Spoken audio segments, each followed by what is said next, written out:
all of you here, and I want to recognize Costa Constantidis, who I've known since his assembly member days, or city council days. And I want to thank you for being the driver of change in this neighborhood.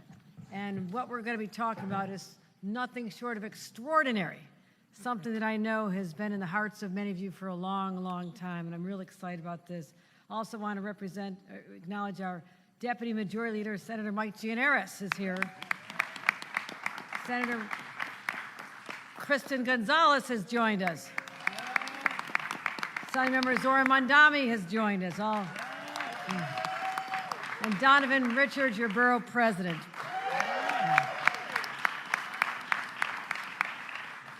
Welcome to the future home, what will be the largest Boys and Girls Club in the entire state.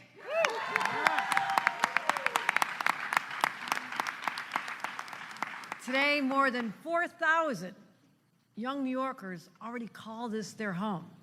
That's already a huge number. But in New York, we like to go big. Go big or go home, I say. How does serving 16,000 young people with a brand new 14-story facility sound? And I have to give a special, special shout out filled with love for our former speaker, Peter Ballone. His connection, his father, Charles Ballone, 70 years ago, was one of the people in this community who stood up and said, we've got to have a place for kids to hang out. They got to have a productive place and have adult supervision. And he was one of the drivers of this. So to have him here today, witnessing this incredible announcement that puts us on a path to having this facility refurbished, revitalized, and renewed after 70 years. Let's give a special round of applause. Please get on your feet and recognize his leadership.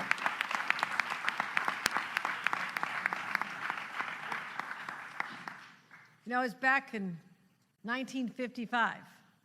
A story was known as New York's Greek Town. Well, that's it. Okay. But now, it is one of the most diverse places in our entire state. Oh, the Greeks are still here. A lot of Italians are still here, but the whole world is here. They've discovered how fascinating this community is, and I know that's really special. You're all so proud of it. And I want to make sure that we continue this pride in community. People from almost 100 nations live right here. So you don't know who your neighbor is, but they're going to be someone really interesting, someone you never thought you would have encountered. That's the beauty of New York, which is why I cherish this place. We have neighborhoods like this, and it truly is a global melting pot. And again, how much we've grown in the last 70 years, but something has not changed. Our young people still need creative outlets, right? Need a place to go. We do not want them in the streets because sometimes trouble lurks in the streets. Bring them indoors. Give them a place to just get to be friends with each other. And I'm also going to say this as someone who's so proud of what we did in our schools. Put down the cell phones and talk to each other. Make some friends in person. We need this supportive, nurturing environment. And also, as New York's first mom governor, did anybody know that? I say it like 100 times a day. But it gives me a perspective that those who came before me just didn't have about how important it is to give those environments for our young kids and let them know they have a place that's theirs, that they belong, no matter what's happening at home. And not every home life is just pristine and nurturing and wonderful. Sometimes kids have a hard life at home, and this can be their home away from home. And that's what we've offered for 70 years and going to continue for the next 70 years. We want to make sure that every family has an opportunity to thrive. And we're going to also focus on what's important to families in New York. And I know we've talked a lot about affordability, and I want to thank Assembly Member Zohran Mamdani for putting a special exclamation point on how hard it is for families struggling in this city and why affordability measures are so critically important. And I focus on this as well with my partners in state government. We started our last year out saying we have to do more. Inflation is just crushing our families. So went back to the drawing board. What can we do to put more money back in people's pockets? We now have the largest tax rate cut for the middle class in 70 years, going back to the beginning of this program. We also tripled the middle class, the tax cut for families, the tax credit. Now, when I first became governor, you know how much families could count on in their tax credit for newborns up to age 4? 0. Somebody, clearly not a mom, decided before me that, oh, you don't really need help with paying for kids' expenses until they hit 4 years old. Oh, you don't need to buy diapers and formula and the little outfits that they grow literally every 3 months. So, okay, we turned that around. Now those families, as of this year in our budget, can count on $1,000, $1,000 for every child under the age of 4, $500 for the older kids. That's going to help families a lot. Also, statewide, free breakfast and lunches for every child across the entire state of New York. And you know what? A lot of happy parents are not in there first thing in the morning like I was, slopping together some oatmeal or some toast, or we see Crafton Crunch. I know it's not healthy anymore. But just making breakfast for the kids, trying to get them to eat, then having to make the school lunches and go grocery shopping for the peanut butter at 11 o'clock when you realize you ran out and you got to get to the store. We just gave all that time back to parents, as well as $1,600 per child that they're saving on the school lunches. So that's another way we put money back in pockets. Inflation refund checks. Guess what?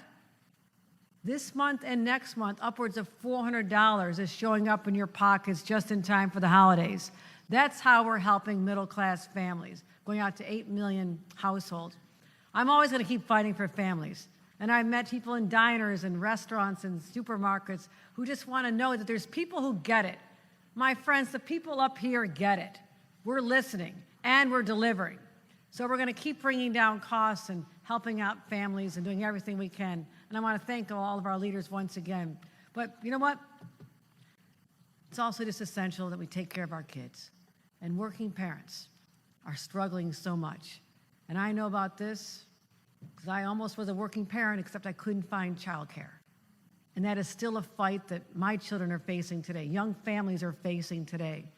And I look forward to working with these leaders. And I've had conversations with Assemblymember Mamdani about how we can get to universal child care. I believe we can. I believe we have to have the will to do this. And we started that effort in my state of the state a year ago. So let's find the path forward and give people that sense of hope. There's people who understand their struggles and make sure that we continue investing in what matters for our children, give them a healthy start in life. And so how do we get back to where we are today? I believe that revitalizing places and creating new spaces for gathering is really the key to helping our kids stay on the right path. And this Boys and Girls Club of Queen deals with affordability and safety for parents. Parents don't need to worry about where their kids are when they're here. They don't need to worry about paying for someone to watch their kids after school. This is where they come. And so I want to continue helping the dreams of this community be realized with a spectacular building that's going to be home for not just the 4,000 kids, as I mentioned, 16,000 kids. And just to help get over the finish line, I'm announcing here today $5 million in discretionary funds to build a brand new clubhouse. And we'll be welcoming families here for generations to come. A new sports arena, a swimming pool. I just saw the pool. We need a new swimming pool here. And the very first planetarium in Queens. And so how about that? But also, among my many conversations with Assemblyman Mamdani, we've also talked about the need for affordable housing. And my partners in government, our senators, Kristen Gonzalez and Mike Gianaris, they also know that this has been a huge, huge priority of ours, that we have to build more housing and give people the dignity and the safety and security of a home over their heads. That's how a family starts out. You have that basic nurturing place where you can count on security. Everybody's entitled to that. I had that as a kid, even when my parents started out living in a trailer park. You know, and I lived in a little tiny apartment, a little upstairs flat when I was little with my parents and brother. Our family kept getting bigger and bigger and bigger. We're Irish Catholic. We got bigger and bigger. But you know what? I never had a worry that once I got inside the doors of my house that I wouldn't be safe. Every child needs that security blanket they'd wrap around a child. And so many of the families find themselves on the streets. The number of kids that are homeless in our shelters is just so sad for a mom or anybody. So I know we're going to build more affordable housing. We're talking in this very place, going beyond just giving parents a place to know their kids are safe after school, but now a new home for over 200 families. 200 affordable housing units will also be built on this site. And also, there's also special populations that need attention. You think about someone who's didn't have that security, didn't have a stable home life, bouncing in and out of foster care their entire lives. And all of a sudden, they hit the magic age. Emancipation. You're on your own. Good luck, kid. Where are they supposed to go? They didn't have the role models. They didn't have someone making sure they got what they need. Maybe no one put them on a path for career technical education or a path toward college or a job. They need a home as well. And that's the depth of compassion we show with initiatives like this. We care about everyone in this state. And these young adults who've aged out need a place to live. So the future of this place, this magnificent place, this jewel in the community for the last 70 years, is going to shine even brighter with these investments that we're making today. And we look back, and people bring their children and grandchildren here and say, this is where I got my start. And I want to make sure that they know that there's people in this community today who care as deeply about our children as Peter Vallone's father, Judge Charles Vallone, did 70 years ago. Those people still exist who put community and families first. And so I thank everyone for joining us here today. This is the future home, I know, of successful people. Our next generation of doctors, professors, and political leaders, and anything they want to set their minds to, they're going to be able to accomplish because they had this environment. So we're going to let this happen, happening right here in Queens, and let them know that they got their start here at a place where people care about them. And I want to thank everyone who believes in the dream of this place. Let's get back together again for incredible groundbreaking, then a ribbon cutting, and then open the doors to all the children. Congratulations, everybody. Thank you. Thank you. And let me bring up the Deputy Majority Leader of the New York State Senate, Mike Gianaris.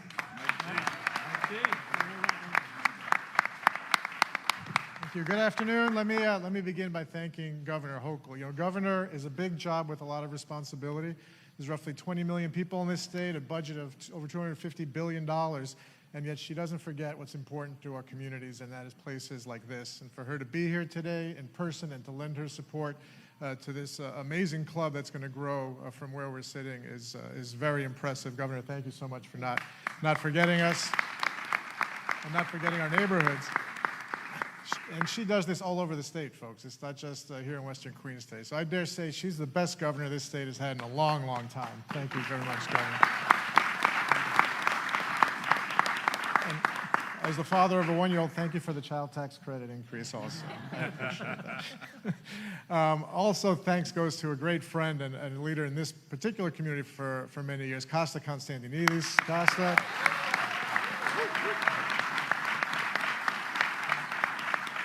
Costa had a great tenure in public service, and he's doing amazing things for Variety right now. He knows how to get things done, and I'll give you an example. I used to represent this community for a long time when I was in the Assembly and then my first years in the Senate, and Costa came to me and said, we want to build this building. Would you be able to lend support? He's like, take the planetarium. Can you fund the planetarium? And he happens to know I like that stuff, so I said, sure. So we did $1.5 million when I represented this community for the planetarium.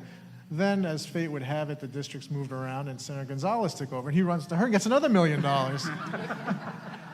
to finish building this place. $5 million from the governor. I know the borough president's done a lot more, and this gentleman here soon is going to be able to help a lot more in a couple of months. But it really is such a great team effort because we are all chipping in, happy to see we have been in this space so many times for community events to see children getting the kind of help and services they need, and now we know what's going to come is going to be even brighter and better than what we've seen. It's because we're all banding together and getting it done under some great leaders. So thank you all very much for being here and supporting this great club. I now get to bring up the senator who actually represents this space now, a great colleague, Senator Kristen Gonzalez.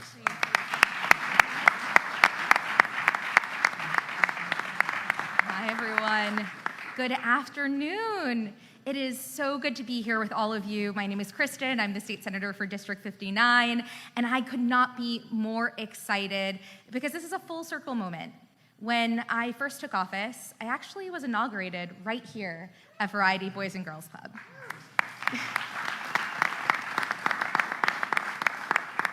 And the reason we chose Variety is because we knew this was the heart of the community, because we'd seen how many families had been served, how many students had come through these doors, how many smiles, how much laughter happened right here.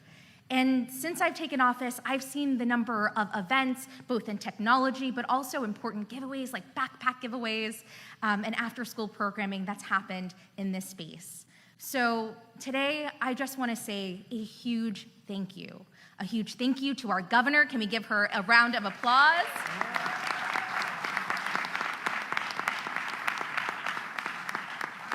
As another woman in office, it is so inspiring to see a mom in office living on her principles and bringing back for working families. And of course, I want to give an immense thank you to all of the electeds on this stage. This is a representation of what good government looks like, where everyone comes together, not only across levels of government, but with everyone here.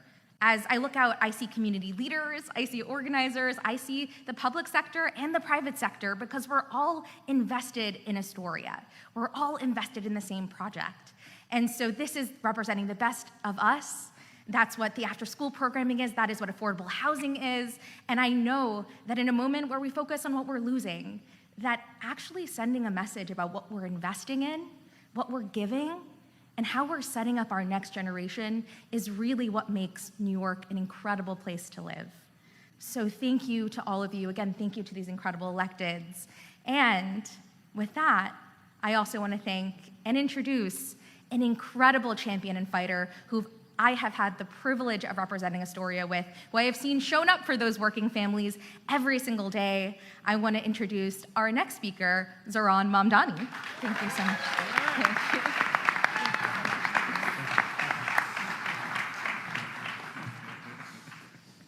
Good afternoon, everyone.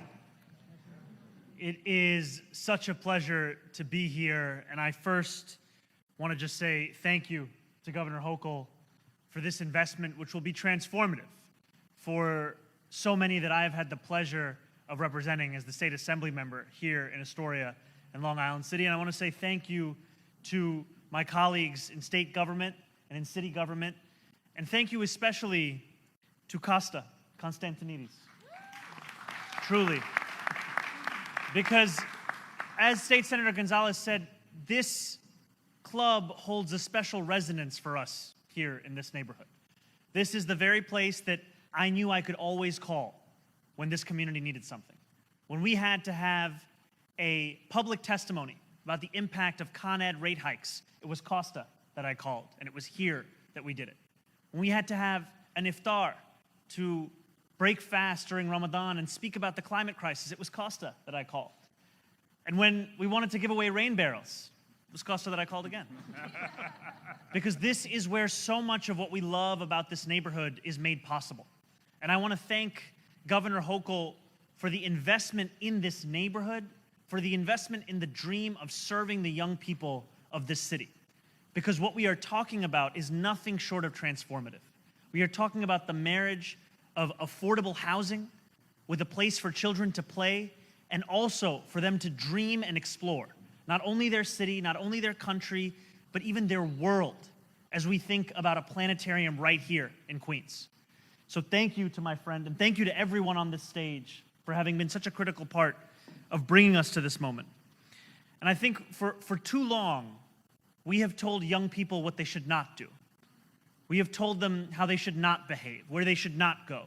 It is a privilege and frankly, an honor to stand here alongside other elected officials in a room of so many leaders across all parts of our neighborhood to tell young people what they should do, to tell them what they should go, to tell them what their dreams could look like. Thank you so much.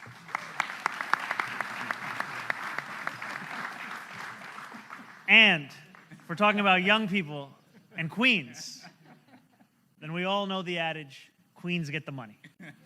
And so it would be wrong for me to not acknowledge a man who has been shouting that from the rooftops every time he sees anyone. A privilege to serve alongside him, Borough President Donovan Richards.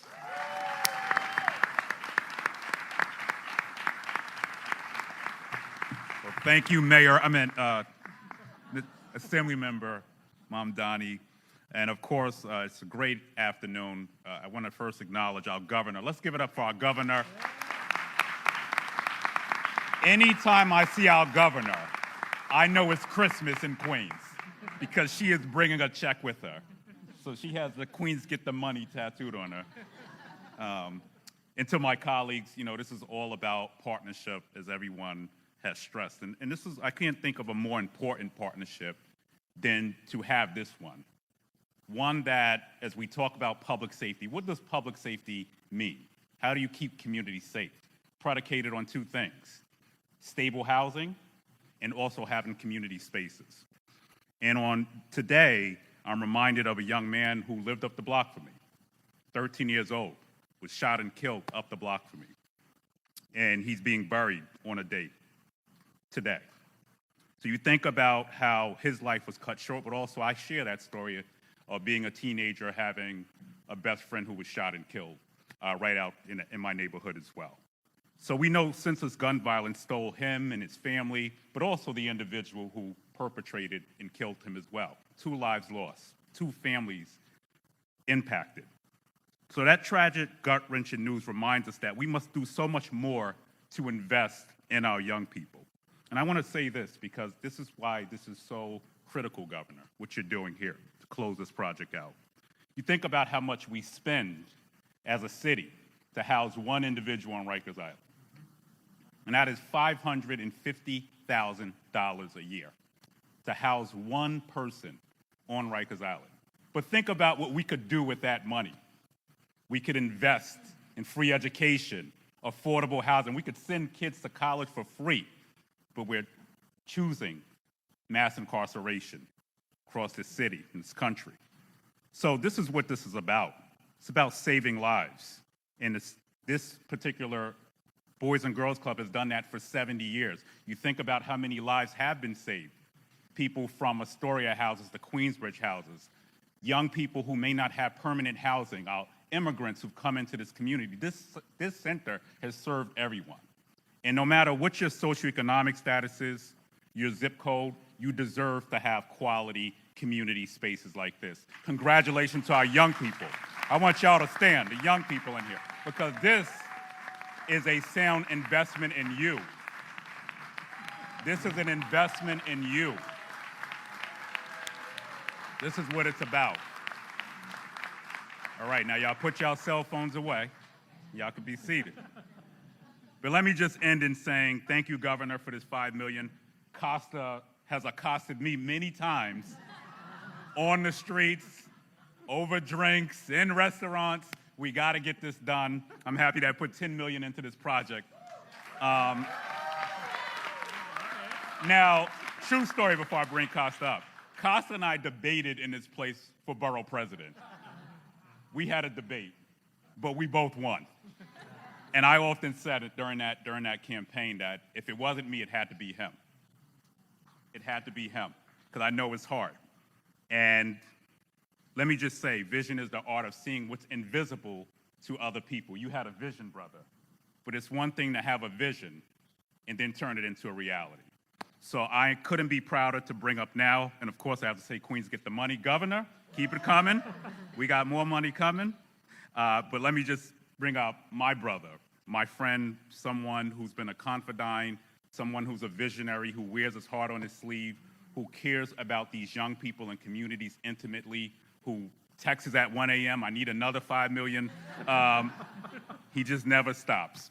It gives me great honor to bring up my brother, truly my brother, the one and only, Costa Constantinidis.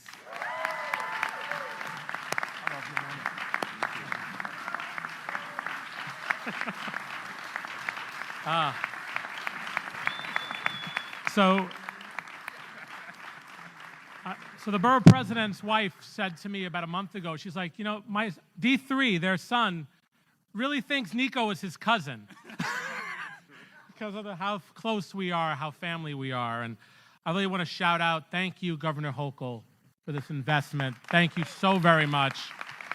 Thank you to Senator Gianaris, Senator Gonzalez, Assemblymember Mamdani, Borough President Donovan Richards. The work that you're doing today is going to echo decades from now.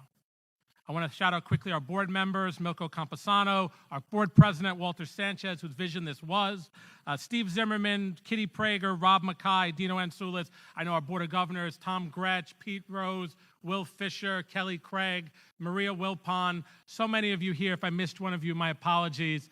But, you know, Governor Hochul, you're going to be changing the lives of the young people here in Western Queens. And we're going to have our school here as well, Renaissance Charter School. But we're going to have the largest Boys and Girls Club in the country. 1 out of 4 young people who attend a Boys and Girls Club in the state of New York will be coming through these doors thanks to you. We are going to be able to provide them with the first planetarium in Queens, a 1,500-seat arena, a regulation pool, a theater, arts spaces, incubator spaces. We're going to be able to have them find their passions so that generations from now, they're going to look back on the legacy of Peter Vallone Sr.'s dad and smile knowing for the next 70 years we'll be okay. And then with 236 units of housing, with 69 set aside for kids aging in foster care, with ICL and Mega making it happen for us, we're going to be able to serve every family here and serve them in a way that's equitable and fair. So from the bottom of my heart, Governor Hochul, thank you on behalf of everyone here at Variety. Thank you so very much. Thank you. And this concludes our program.